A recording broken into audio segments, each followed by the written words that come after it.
continuando a estudar os indicadores de estrutura de capital, agora a gente vai se concentrar na composição do endividamento.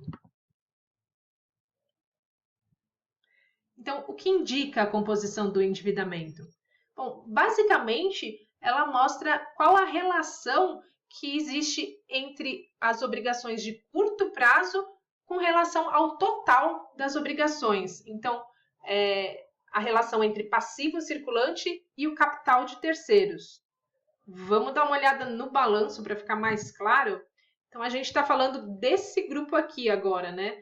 O grupo do passivo, né? Do passivo exigível, que se divide em circulante e não circulante, né? Só relembrando, né? Essa divisão é feita com relação à maior proximidade ou distanciamento da data de vencimento. Então, aquelas obrigações que têm vencimento no curto prazo, ou seja, dentro, geralmente, né, de 12 meses, dentro desse prazo de um ano, elas ficam classificadas aqui no passivo circulante. Já aquelas obrigações, os empréstimos, os financiamentos, que têm parcelas que só vão vencer após esse período, depois de 12 meses, né, depois desse prazo de um ano, aí elas ficam localizadas aqui no passivo não circulante. Então, basicamente, o que a gente está estudando agora na composição do endividamento é saber, com relação ao vencimento, qual que é essa proporção, né? Quanto representa o passivo circulante com relação ao total? Para isso, a gente tem essa fórmula de cálculo, né? A divisão do passivo circulante pelo valor de capital de terceiros, né? Pelo total das obrigações. E isso daqui a gente multiplica por 100 só para ter o valor indicado em percentual, tá? Vamos fazer um exemplo, então, para ficar mais claro, um exemplo numérico agora.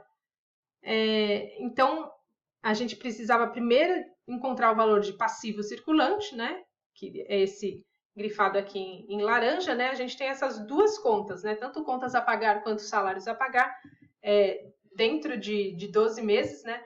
Eles já serão quitados, né? Então, esses valores aqui, que são R$6.000, é o valor que eu tenho, nesse caso aqui, no passivo circulante.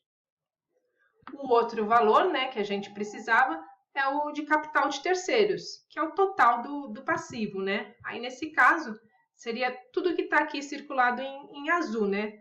Ou seja, engloba o passivo circulante, mas também o passivo não circulante, né? Todo o passivo exigível, né? Todas as obrigações da empresa. Então, no caso, além desses R$6.000, a gente somaria também os R$6.000 de empréstimos de longo prazo, né? Que vão vencer após 12 meses.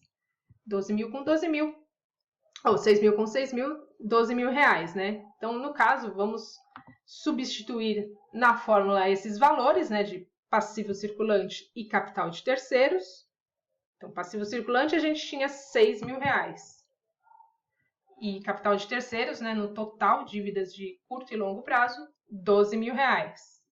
Multiplicando por 100, só para obter em percentual, né? Então, fazendo a divisão, que é metade, né? 50%, 0,5 multiplicado por 100, 50%, né? Então, nesse caso aqui, desse exemplo, a composição do endividamento é de 50%, ou seja, metade das dívidas vence no curto prazo com relação ao total, né? Com relação a todo o passivo, nesse caso aqui de R$12.000. Para analisar esse indicador, a gente sempre tem que, quanto menor, melhor, né? Porque, vamos voltar lá aqui no balanço, quanto menos dívidas eu tiver concentrado no curto prazo, melhor. Quer dizer, mais tempo eu vou ter para pagar. Menos eu vou ter que me preocupar com o vencimento dessas contas, porque elas vão estar mais para frente, né? E mais chance eu vou ter de fazer vendas, prestar serviços e levantar recursos para honrar o pagamento de todas essas obrigações.